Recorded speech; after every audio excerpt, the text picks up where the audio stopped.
Can we start the meeting now, please? Thank you. This is a meeting of the Council held in public. It is not a public meeting. There is no fire drill planned, so if the fire alarm sounds, please leave by the exit nearest the large screen at the front of the room and proceed down the fire exit to the courtyard. Once it is safe to return, councillors will receive a text message. Officers will also advise when it is safe to return to the meeting. We are recording the meeting this evening using our webcasting system. The webcast will be transmitted live and will also be made available on the Council's website following the meeting. All mobile devices should be switched off or set to silent so that the meeting is not interrupted by ringtones. Thank you.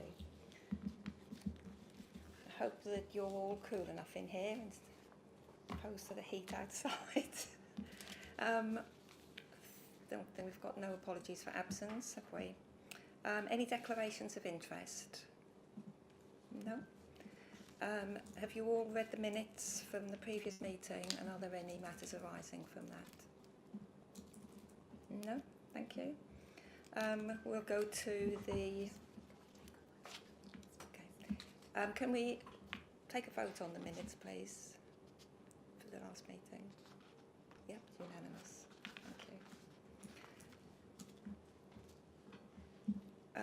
We'll now go to the funding considerations for this evening. I would like to, as chair, before we start doing that,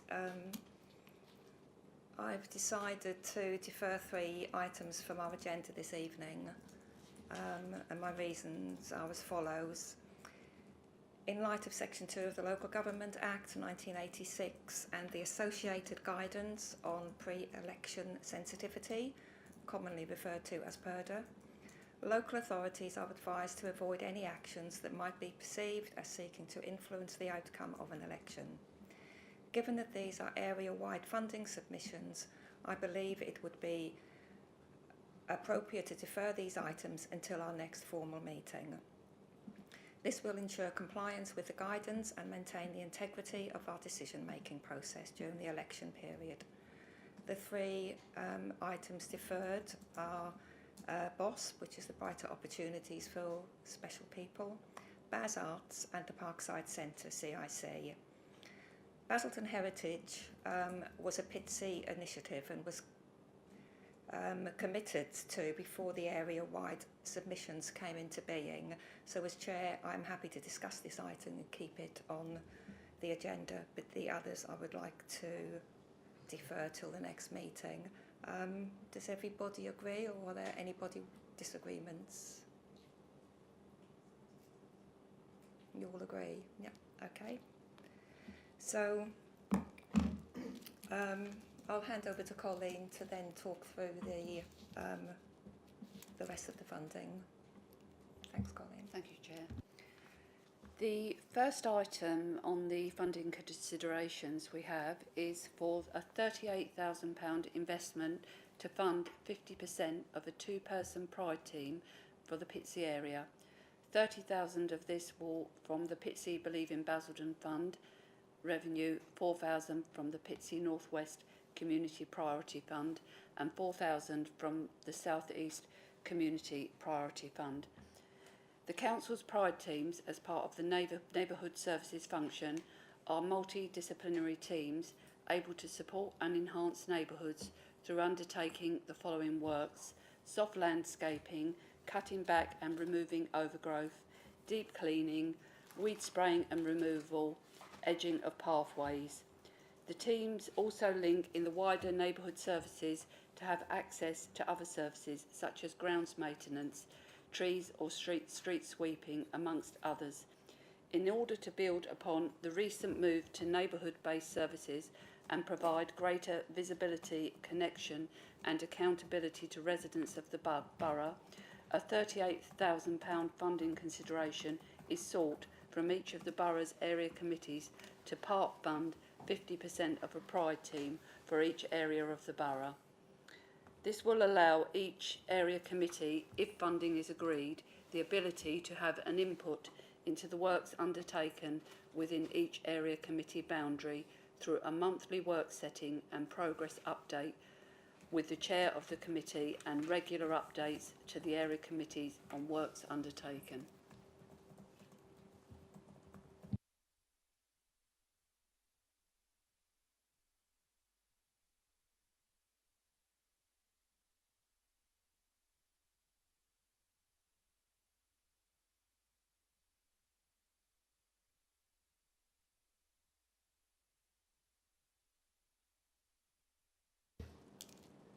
Councillor Westwick. Yeah, question to James. So, how many is this additionally for? The Pride team, did I hear 2 people working sort of included in this price? Thank you, Chairman. So that's correct, Councillor. So it tops up a half team to a full team, a 2-man team. But as Colleen mentioned in the introduction there, they are also part of the wider neighbourhoods team. So part of what the proposal is that the area supervisor, the neighbourhood supervisor, will be in regular contact with the chair of the area committee, with the ability to meet monthly and set priorities and workloads. Obviously that doesn't preclude anything that comes through as an emergency matter that you might want to raise through councillor inquiries, but it's more around saying, talking to that neighbourhood supervisor and coordinating the area that they can work in. And I imagine that the neighbourhood supervisor will be attending future area committees. Obviously Rob Baker and Mark Aldridge from my team have been at these meetings previously to give you a visual and verbal update of the works that have been undertaken by the Pride teams in your relative areas. And you're very fortunate. You've got Dave Keeble, who looks after the teams in the Pitsea area. For those that don't know Dave, he's very good, very hard working. He's on the ground a lot of the time, and he knows the area inside and out. So I think he's a good person to have representing and working hard for you within the area. Any other? Thank you, Chair. Yeah, one more question. When will this actually start in regards to having these extra sort of teams going out? Thank you, Councillor. So Rob's on holiday this week. I'm not going to call him back from his holiday early, but he knows when he's back he's going to be setting up meetings with all of the area committee chairs to introduce the work programme and the neighbourhood supervisors, so they can start having those conversations over the next couple of weeks around what your priorities are for the area. So I imagine that'll be in the next 2 to 3 weeks, but Rob's back next week, and that'll be one of the first things he's setting up when he's back from his leave.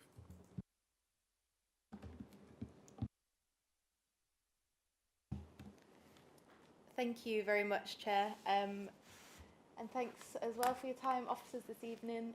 Obviously, this is a significant investment from the Pitsea Area Committee.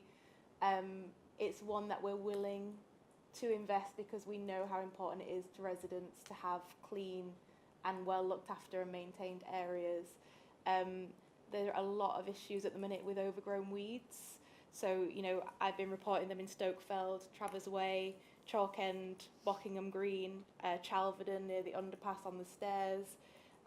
A lot of this is being passed over to Essex County Council, who are saying they're doing 2 weed sprays this year, which is July and November, I believe. What can we do with this additional investment to address these issues as soon as possible, with or without or around what Essex County Council are doing? Thank you. Thank you, Councillor. So the question of weed spraying is one that comes up a lot. Currently, the council only weed sprays the buildings and premises that we're responsible for. And I have to say that the contractor that we use does an excellent job to a really high standard. Part of the reason for that is because they weed spray at an appropriate time of the year. There are 3 cycles of application, and the applications are done to a high standard in every time. Now, part of the conversation which I've been picking up with Councillor McGurran recently is to raise the matter with Essex County Council and the relevant lead member for highways there. We are aiming to have a conversation with the lead member at county around weed spraying, and particularly to pick up the points that you raised. So I'll make sure that they are fed back into that conversation when we can agree a date with the cabinet member at county.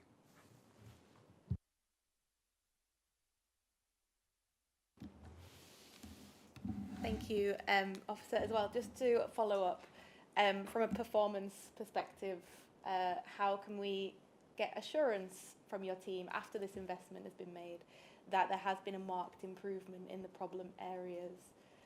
And that also, can I just mention enforcement as well around fly tipping? How can we reassure residents that with this investment we are noticing where we're not doing as well as in other places, and how are we going to communicate that success that we have? Thank you, Councillor. So obviously subject to approval tonight, the expectation is that there'll be myself or a member of my team at every future area committee to provide an update on the works which have taken place as a result of the investment within the area. So I'm obviously subject to approval. We'll be coming back to every future area committee if you'll have us to provide that update. The team are very good at getting pictures of what they've done before and afterwards as well. So we're making sure that they do that and presenting back regularly, as well as obviously the monthly conversations with the committee chair. Can I just ask a question? Going back again to weeds, I mean, a lot of Pitsea is horrendous. The child within the state is absolutely awful. A lot of it is covered, as Councillor Callaghan said, by Essex County Council. If we commit to this, which is a significant amount of our funding, are you saying that the areas that Essex are responsible for, Basildon Pride teams can't do anything on, or can they clear them? Very good question, Chair. Thank you. And I think that this is funding for a two-man team.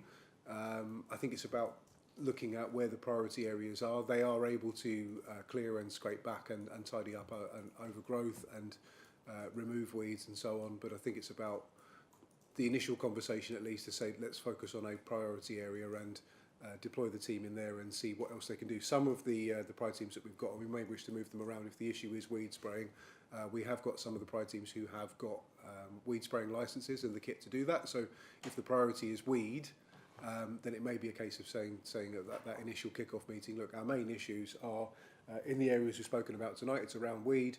What's the best way of managing that and minimising that? And I don't want to promise that they can cure everything, but I think that it's important to say that if this is the priority, this is what we want them to work on, and to report back at a future committee meeting on that basis.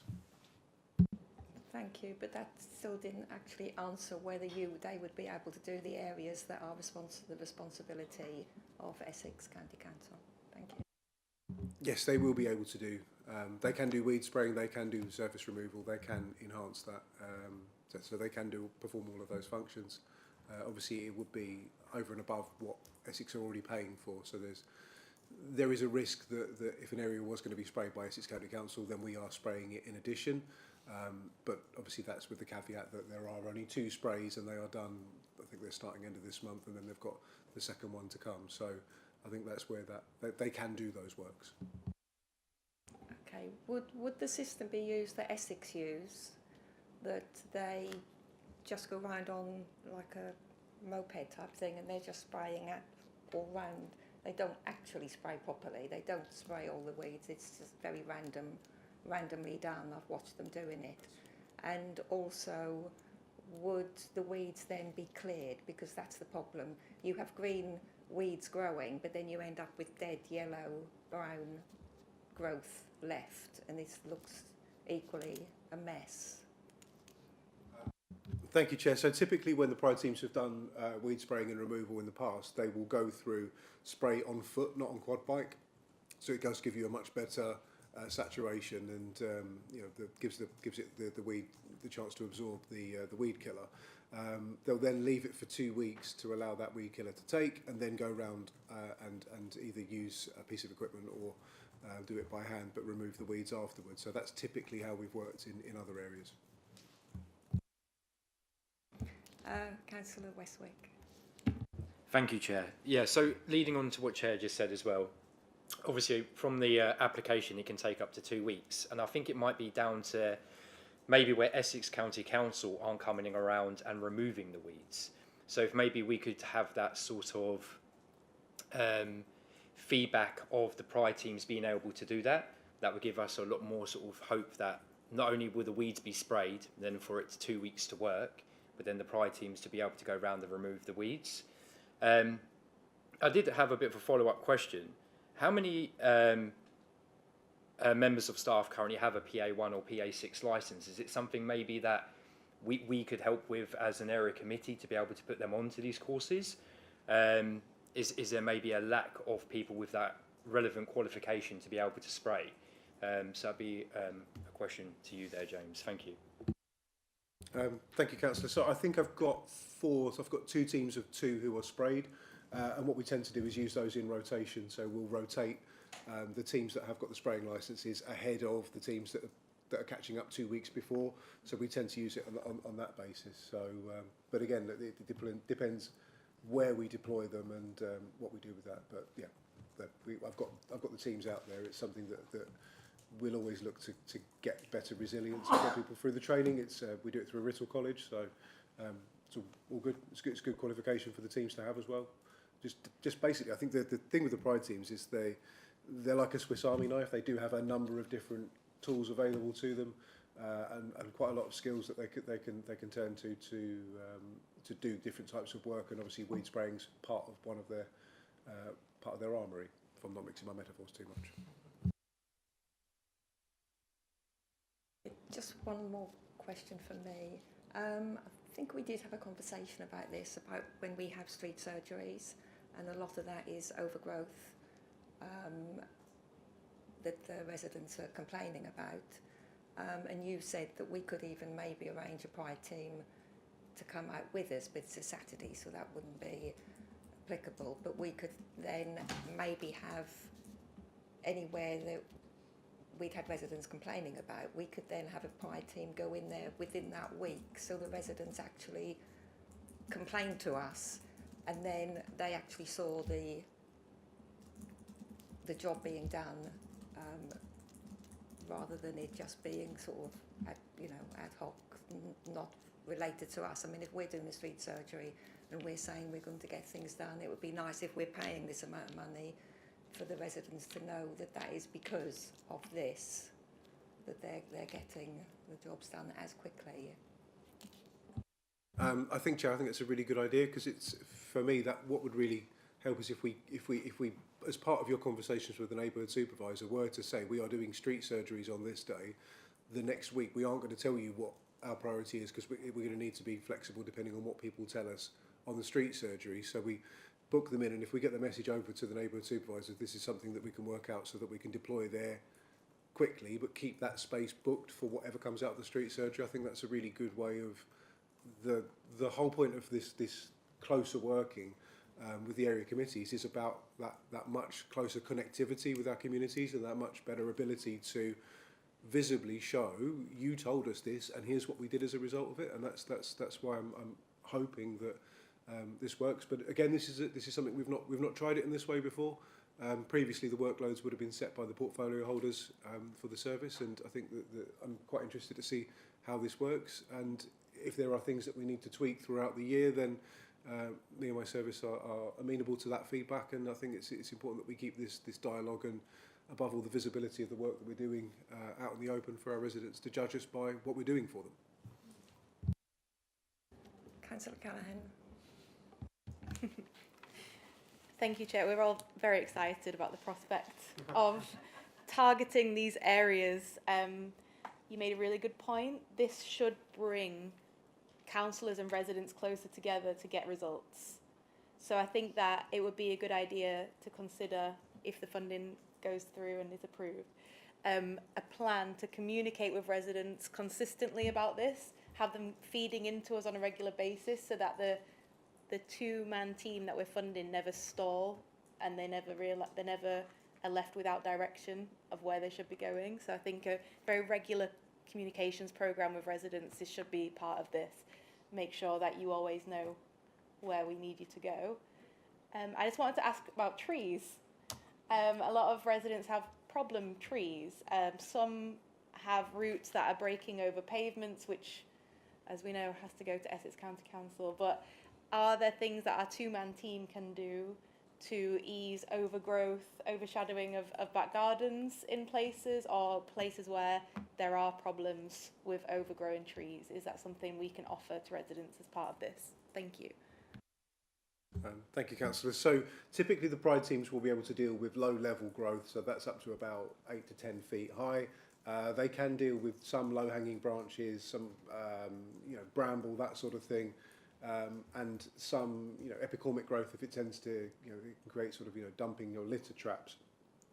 What they can't do is they can't do tree work, but they are part of the neighbourhood services team, who have trained arboricultural officers in there. We have tree contractors. So what they can do is if they come across something where they're coming across an issue or it's been reported to them, they can then feed that into the rest of the team, which I think is part of the access point that I've made this evening, is that they've got access to wider resources and they're plugged into the rest of the team. So whilst they may not be able to do all the works themselves, they know the people to talk to. They're sharing the neighbourhood supervisor with those teams as well. So there are ways of raising those issues and getting the works done that way.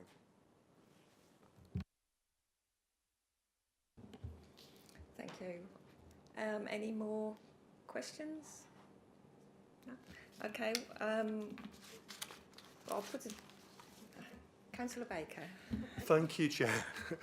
So not a question as such, just an observation really. Obviously this is quite a significant chunk of our budget, but I think as described and with the reassurance and extra information that James has provided this evening, I think this will make a huge difference to our estates across Pitsea. So yeah, I fully support the initiative. Thank you, Councillor Baker. Okay, we will now put it to the vote that this Pitsea Area Committee agreed to the funding of 38,000 for a two-person Pride team for the Pitsea area. All those in favour, please show. Ben? Thank you. Over to you, Colleen. Thank you, Chair. Funding consideration we have was seeking a £3,000 investment for the delivery of 2 crunch services in Pitsea from the Pitsea Community Priority Fund, depending on agreed locations, and this is from revenue. The crunch acts as a pop-up household waste recycling centre which can be located at different locations in the borough. It acts as a local site for residents to dispose of household waste and recycling materials. The aim is to provide an alternative solution to residents who may be unable to take their waste items to the local tip. The crunch sites operate on a Saturday morning between 9 AM and 12:30 PM, and residents can just turn up to dispose of their items. There are some restrictions on certain waste types, and these are communicated on the website, social media and on signs at each site. There will be 5 crunch dates available for the coming year. Area committees are asked to nominate potential venues and book their desired dates from the dates below. Pitsea Area Committee proposed the delivery of 2 crunch services on the dates below: Saturday the 19th of July and Saturday the 20th of September. It's worth noting that there are other dates available, which is Saturday the 4th of October, Saturday the 7th of March 2026 and Saturday the 21st of March 2026. Thank you, Colleen. Any comments, Councillor Westwick? Thank you, Chair. Obviously, I fully support the crunch. I think it's absolutely amazing for all the residents. I do have a question. So, when the crunch has happened before, I've had disabled residents maybe get in contact with myself saying that they can't make it down to the crunch. So, we went through a phase of obviously reporting what sort of items they had to be collected. But they didn't always get collected. So I was just wondering if maybe we could put something in place so the disabled residents of the borough, or maybe residents that find it more difficult to get to these sites, Is there something additionally that we could also add to help them get rid of their tact, potentially? Thank you, Councillor. So what we've offered in the past is any resident who is in receipt of an assisted collection, that's a nominated collection point on their property for support with their waste and recycling services, we would be able to support them with a doorstep collection from that. So I propose that we'd offer the same thing again on the chosen dates.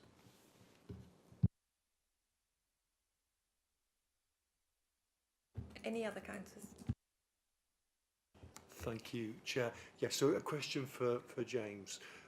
Is there any update in terms of the sites within Pitsea that we know are available and suitable for the crunches? Because I think in general, just echoing what Councillor Westwick said, the crunches we've had since May last year have been an absolute roaring success.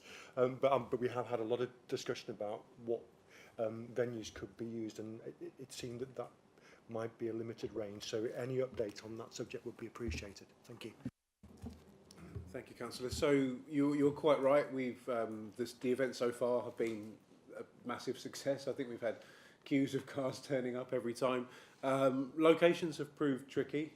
In the past, it was a case of just stick a refuse vehicle in a car park and get on with it. Whereas now we've got to make sure that materials are segregated. We've got to make sure that anything that has POPs, persistent organic pollutants, things like sofas and mattresses, have to be kept separate.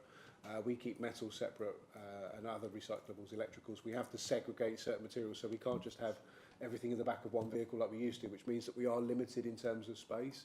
I guess kind of the offer is there if councillors or anybody can nominate another site. My officers are happy to go and have a look at it to make sure it's operationally feasible, but it needs to be operationally safe. It also needs to be safe for members of the public to visit and to get away from as well, without causing an impact on the traffic in the neighbouring streets as well. So locations are tricky and hard to come by, but we are open to any suggestions. Obviously the 19th is next week, so it's very soon for us, but open to suggestions on other sites. I think, just as an observation, because some of them are so close together, and I know that's to do with obviously your teams, and it's difficult, but I think we're finding it difficult to have some of these crunches, because if they're always going to be at the Chalfordon Hall public house, then they're so close together, and I think that if there was another venue, then we would be quite happy to have all the crunches, but not if they're always going to be at the same venue. If they're only sort of a week or 2 weeks apart, I think residents are going to start saying, well, why are they always there when you've got all the other, which is a bit of a dilemma. I don't know how we really do need to try and find another location within Pitsea somewhere where we can change the crunch to. I think that would help, Councillor. I think a couple of additional locations that we could work in rotation would be helpful. The dates are set around those that obviously avoid summer holidays. So we've got and the two. There are a couple that are close together. We want to make sure that the weather's okay and not dreadful, so people want to come out and use the sites, but also avoiding things like post-Christmas catch-up when all of our collection crews are working. So that's why the dates are where they are. But I'd welcome a couple more sites, because I think it'd be helpful to rotate, particularly around Pitsea, where we've been to that site and it has been successful every time. But to give everybody a fair chance at accessing the service, I think that would be helpful. And any suggestions, I'm all ears. Thank you. Councillor Hilliard. Thank you, Chair. Yeah, just to echo Councillor Reid's things with the location. I mean, all of the crunches that I've experienced from the start have been a huge success, and I've enjoyed them. But the locations are a massive part of what I think they need to be rotated, so we get to everybody within the Pitsea area. How we do that and achieve that, I don't know. It's obviously something to do with the roads, isn't it, with the vehicles I understand. Where, have we got any locations sorted for next weekend yet as well?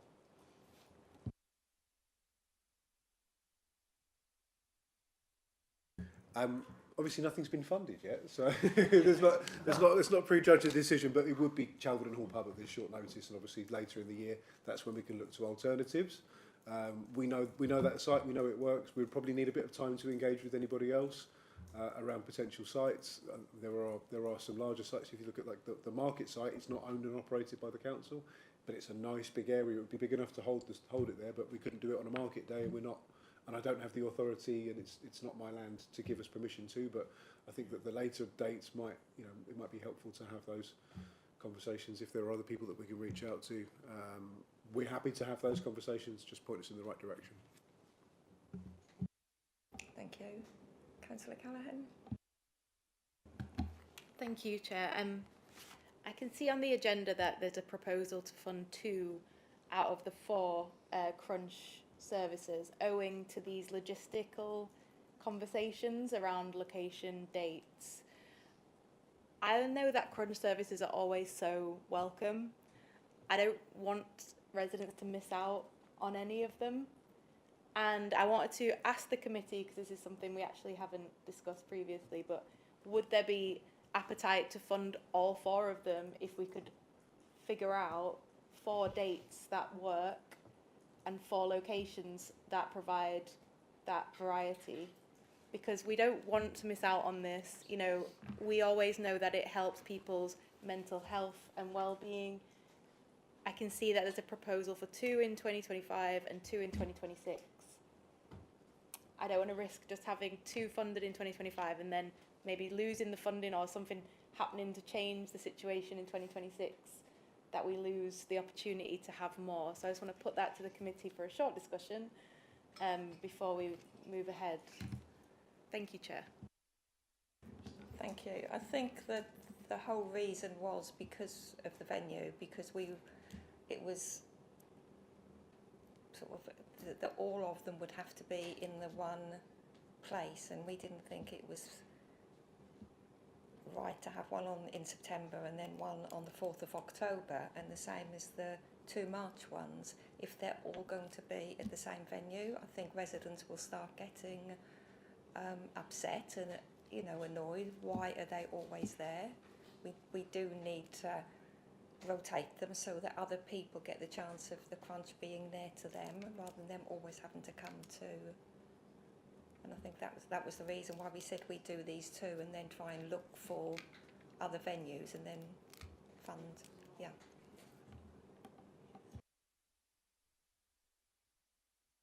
Any other thoughts on that from the councillors? Councillor Baker? Thank you. Well, yeah, in principle, yeah, I would absolutely support that, budget permitting, obviously. But yeah, I agree with your comments, Councillor Reid, that we need to be trying, doing whatever we can to identify additional sites so that we are seen to be spreading the opportunity around. Although, there must be a communication opportunity for us to explain, as James has already mentioned, why it has to be that particular site. I don't know quite how you do that, but it must, that must be possible. I'd say, if it turns out that's kind of the only site that we can really use in the area. Thank you. Any other? Councillor Westwick? Yeah, I agree with Councillor Callaghan. I think as long as we can change up the sites, it would be more beneficial for our residents. But yeah, I support the. Yeah, and if obviously we could chop and change the dates so they're not as close to one another, and the sites, I think it would work perfectly. Absolutely.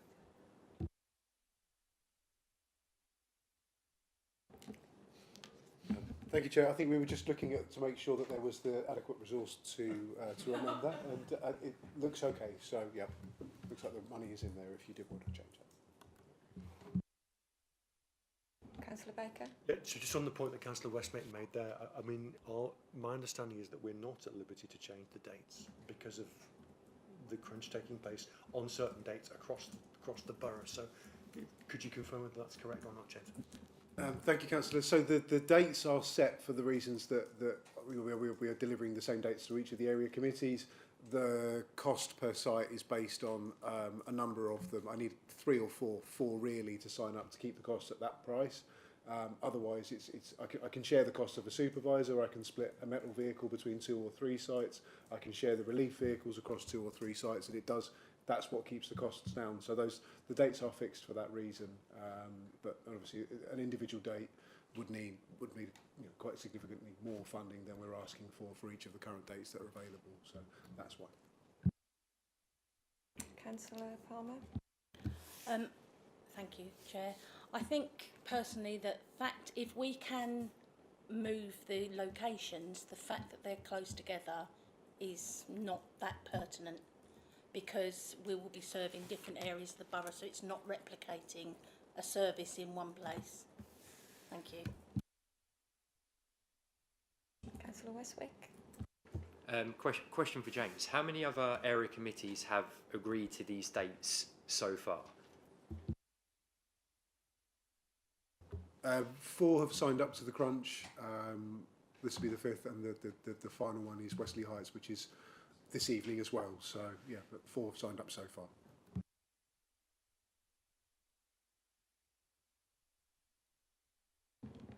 Can I just say as Chair that the Saturday the 4th is before our next meeting. Our next formal meeting is the 15th of October. So it's whether we want to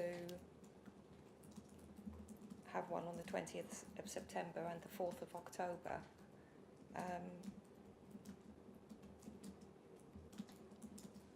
If it's in the same location.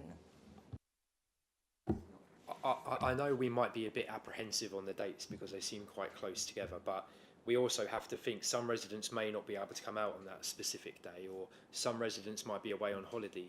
So sure, they might be a bit close together, but I honestly don't believe that it would be a huge problem for the residents having these dates close.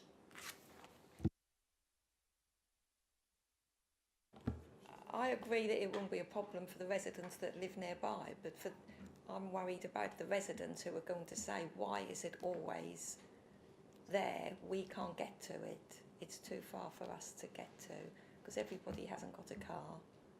And we've got a large area in Pitsea, but it's just that one area that is having the facility. I mean, we did have one on Felmore's before. Is that not possible to have another one? We had one at Malian's, I think it was. I can have a look at Malian's. I can get the team to have a look operationally at that site. Anywhere on Felmore's, at least it's a different location.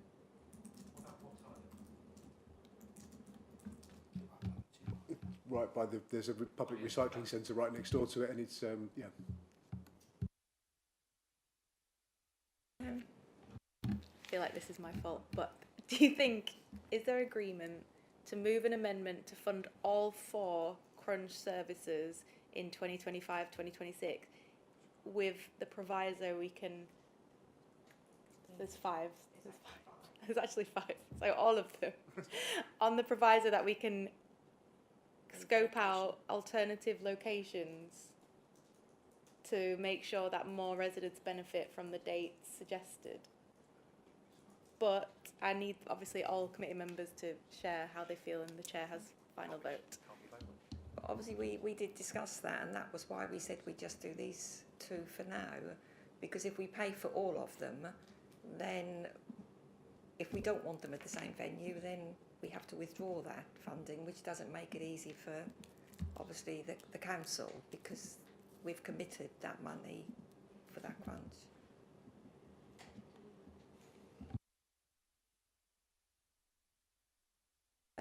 So my question is, does a process exist whereby if we're all in agreement we approve funding for, say, the September and the October crunches now, but if it turns out that we can't find an alternative site, that we don't proceed with the October one? And is there a decision-making mechanism whereby we could say, actually, we're not going to proceed with the 4th of October in due course? Appreciate we don't have a formal meeting, but is there any way we can do that? Sorry, go on. I'm sorry, I don't know. James? I think, Chair, I think that what might be helpful for members here is that, and I'm thinking out loud here, and my accountant's probably going to curse me tomorrow for this, but obviously, if you agree to something, this is essentially it's an internal transfer of resources. So, if you agree to the site tonight, but then we can't operationally find something that's suitable for you, then we'll seek to not run that and obviously not charge you for that site. I think that sounds like a reasonable approach to me, and although you'd be committing it, if we say for the one at the end of September that we couldn't find anywhere operationally suitable for the committee and we weren't going to run one in Pitsea, then at that point that £1,500 would go back to the area committee coffers. I think that's a sensible way of doing it, because we are obviously, it's a bit of a safety net for you in terms of what you're committing to tonight. It's not just you're going to give me the money and I'm not going to run something for you. I wouldn't want that to happen. That money is for your community, so if it's not going to be for the what you intended it to be for, it needs to go back to your committee so you can make a decision as to where that is best placed in the future. Thank you, James. That's helpful. Councillor Hilliard? Thank you, Chair. I think we're making it probably a little bit too complicated, because if you go back to when the crunch actually originally came back, we did it in different sites. So I was probably at most of them. Travers Way was an awkward one because it was the one in, one out. There was another one in Pitsea just off Kenneth Road, which was a very good success there. So I think there's no reason why we can't agree on this tonight and just find another location. Let's find these locations. Well, you've got the opposite, the Audi with all that derelict land where the bingo used to be. Maybe that's a site. Might be a bit awkward for people to get to, but could that site be potentially used for a crunch location? Just thinking aloud. Yeah.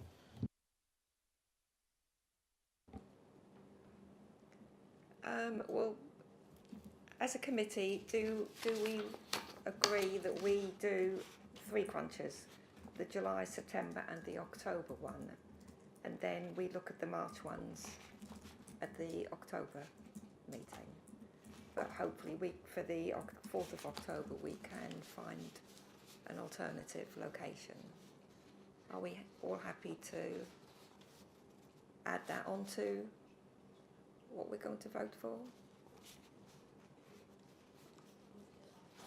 Councillor Baker? So just to be clear, I understand what you're saying, Chair. So this is, we would be running July and September, and we would also run October if we can find another alternative location, presuming that's a reasonable distance away from Chalfton Hall. But if not, you know, the mechanism that James described would apply. Exactly that, yeah. So, okay, so we're going to vote on, so it'll be 4,500 then, won't it? Investment for the delivery of 3 crunches. Services in Pitsea from the Pitsea Community Priority Fund depending on agreed locations. Are we all in agreement?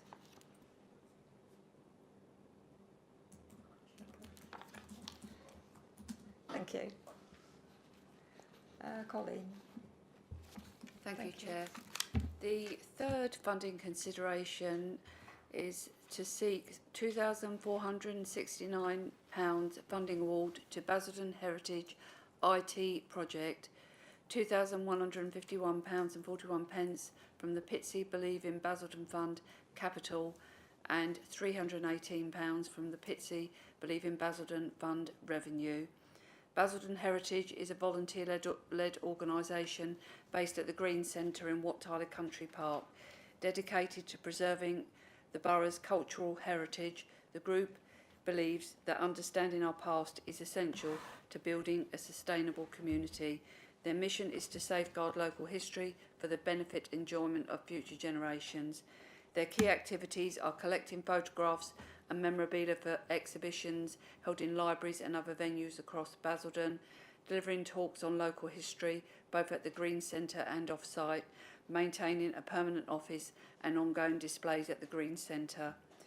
Basildon Borough Heritage Society holds an extensive archive of historical photographs and newspapers. While some of these collections has been digitised, this proposal seeks funding for equipment to continue the digitisation process. The goal is to make these resources accessible to the public via a dedicated PC at the Green Centre through the Basildon Borough Heritage website. Display cabinets will also be used to showcase the growing collection of donated historical artefacts.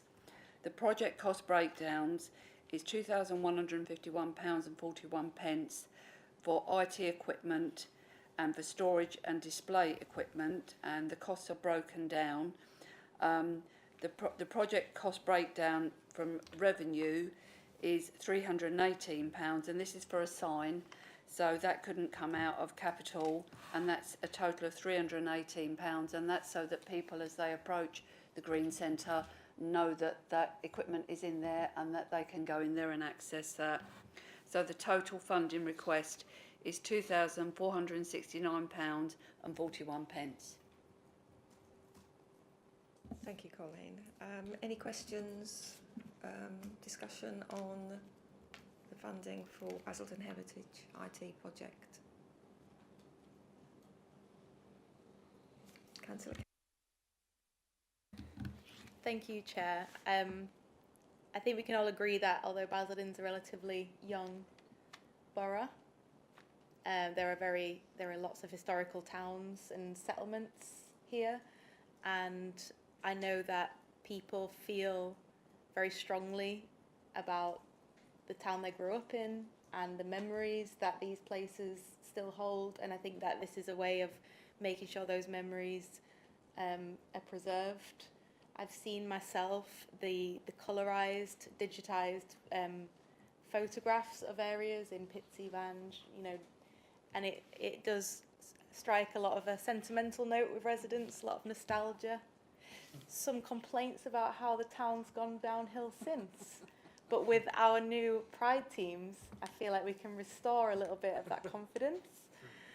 Maybe get them looking a bit more spruced up so it can stand up to scrutiny against these lovely, very nice coloured photographs. So this one has my support, you know, just because if we can do it for residents, I think we should. There's people who've been here for decades, you know, third generation families who remember these places fondly, and I would like to preserve it for them and keep telling that story of our borough in a really positive way. So it does have my full support, Chair. Thank you. Thank you, Councillor Callaghan. Anybody else? Councillor Palmer? I'd just like to add, I think it would be a very useful resource to utilise for people with Alzheimer's from the area, to actually, because as we know, very often the long-term memory's there, where a short-term memory's gone, so I think it's a really positive thing, and I support it. Thank you. Okay, I'll put it to the vote then that we agree to the funding of £2,469 to Basildon Heritage IT project. All those in favour? Thank you.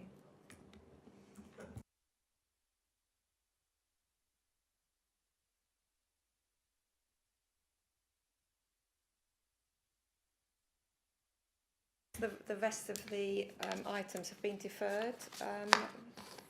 That is the end of the meeting. So thank you all for your attendance and enjoy the rest of your evening.